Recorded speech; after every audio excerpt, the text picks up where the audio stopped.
Nga tukyali ku Parliament, Minisita w'ensonga ze Karamoja Kitutu akwatiddwa poliisi y'oku Parliament okuggibwako statementi oluvannyuma lw'okugaana okuba ebirayiro mu kakiiko akalondola ensonga z'obwa President mu Parliament n'okugaana okuwaayo olukalala lw'abanene mu gavumenti abaagabana ku mabaati agaalina okuganyula abantu mu bitundu by'e Karamoja. Ye nampala wa gavumenti Dennis Hamson Obua yegaanye okusaba amabaati 300 agaamwebwa era n'alaga engeri gye yagagabamu mu bantu abeeyitaavu mu kitundu kye, ate nga ne Agnes Nandutu amabaati 2,000 ge yafuna agazizza eri poliisi. Akakiiko akalondola ensonga z'obwa President kakwasiza poliisi ya Palamenti Minisita w'ensonga ze Karamoja Kitutu olw'okugaana okulayira mu lukiiko olwaleero bw'abuuziddwa ku lukalala lw'abanene abaafuna amabaati ng'abajuliza omuwandiisi w'enkalakkalira mu minisitule ye Geoffrey Seremba. I've tried to ask because I don't normally control this, but I've asked the accounting officer to give me the details.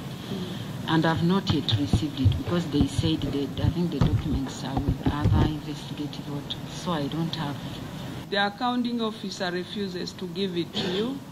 We want that with evidence. Akulira akakiiko kano Jessica Babiko era omubaka omukyalo wa Jumani asabye Kitutu okulayira bw'abanga akakasa nti Seremba yalina olukalala lw'abaafuna amabaati gano. Are you ready to do it? To take the oath? If you are not ready to do it, please, we shall not continue with you, but CID, we request that she makes statement on behalf of this committee.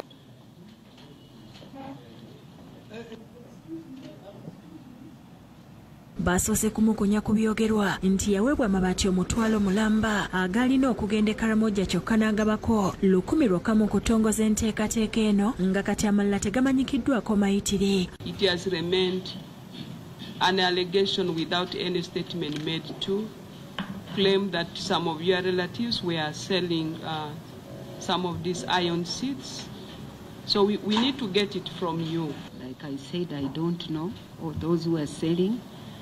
That one I don't know. Bino Kitutu abyegaanye n'agamba nti tayinza kubaako kirala kyaddamu nti ebibuuzo ebirala birina kubuuzibwa abakozi mu minisitule y'ababaka kye bawakanyizza nga bagamba nti ebbaluwa gy'alina eraga bulungi nti eyawa ekiragiro. I think the technical people should have alluded to them last time because I don't have that information.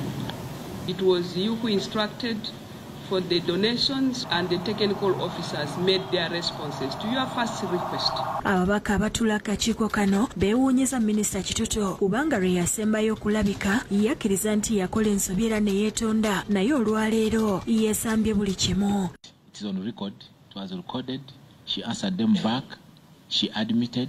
Akakiiko era kasisinkanye nampala wa gavumenti Hamson Obua mu kisenge ky'abagenyi ku ofiisi ye ku mabaati 300 ge yafuna ne yeegaana okugasaba n'alaga n'engeri gye yagagabamu mu masomero agali mu mbeera embi. I received a verbal communication from Honorable Dr. Mary Goretti Kitutu, Minister for Karamoja Affairs, informing me that there were 300 pieces of iron sheets allocated to my constituency, Ajuri County, by Office of the Prime Minister, informed of a donation, and that they were ready for collection from the store of the Office of the Prime Minister. Bw'abuuziddwa kyazzaako oluvannyuma lw'okukizuula nti yafuna amabaati mu bukyamu Obua agambye nti yabawa amabaati ago bw'abanga ekigendererwa kye kyali kya kugaziya lukalala olw'abaagafuna omusango gubasinze kyokka nti bino byakuboonoonera mannya.